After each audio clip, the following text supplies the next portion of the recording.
what's up? How's it going? Welcome to Dave's Watch, and this video I'm gonna be talking about the Patek Philippe Calatrava reference 5107 G. G is for gris, which is gray in French. They call white gold gray gold, and in my opinion, is probably the the perfect dress watch, right? It's 37 mil in diameter, and I think it's just perfect. It's a perfect size for a time only. This one has a date function, but it's a perfect size for a dress watch, to be quite honest. I know the newer ones, the reference 5227 is 39 mils, and some of the Lange&Söhne Saxonias are also in 39 mil for a time only. I feel that's just a little too big. There's just too much space for a time-only watch. The proportions are not quite there. So for a dress watch, for an average size, really, I think 37 millimeters is simply perfect. The Patek Philippe Calatrava is really it's an icon. It really is. And in my opinion, it presents excellent buying if you want to get into Pateks. I've owned this for a few years now, and at the time, this watch was probably trading right around the same price as an Aquanaut. And I guess I would have done a lot better. It was a better financial decision if I bought the Aquanaut instead of this Calatrava. But I just felt that I had Rolexes, right? I had sports watches, and I actually use my sports watches for activities, and I think Rolex is a better sports watch than a Patek Philippe. It's hard to explain that, right? I mean, I think Rolex make better sports watches than Patek, right? Not to take anything away from the Aquanaut, but I just would not feel comfortable. I would have to be very, very careful and delicate with the Aquanaut than I would be with a Rolex Submariner or GMT or Explorer. I mean, let's take a look at the movement, right? It's basically the same movement as the Aquanaut.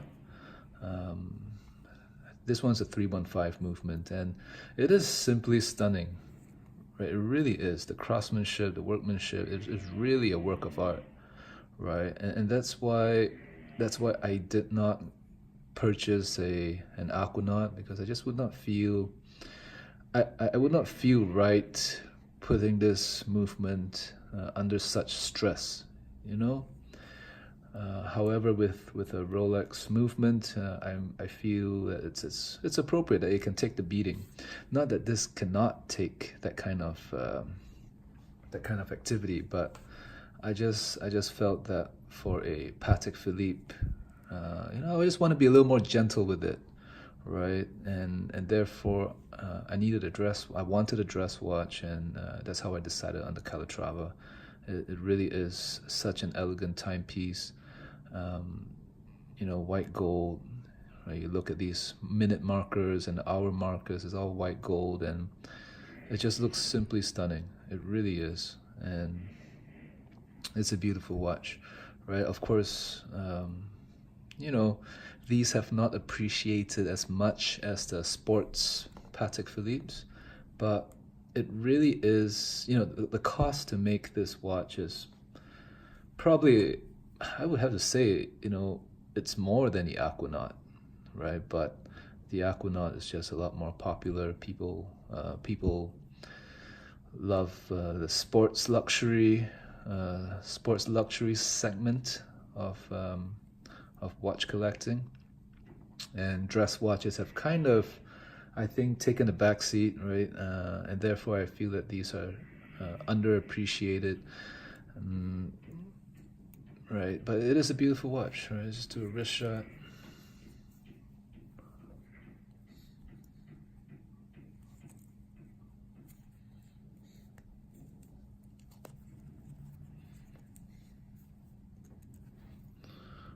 right? It is a stunning watch. It really is, right? Very understated. Nobody really knows what it is when they see it, and it is a fantastic watch.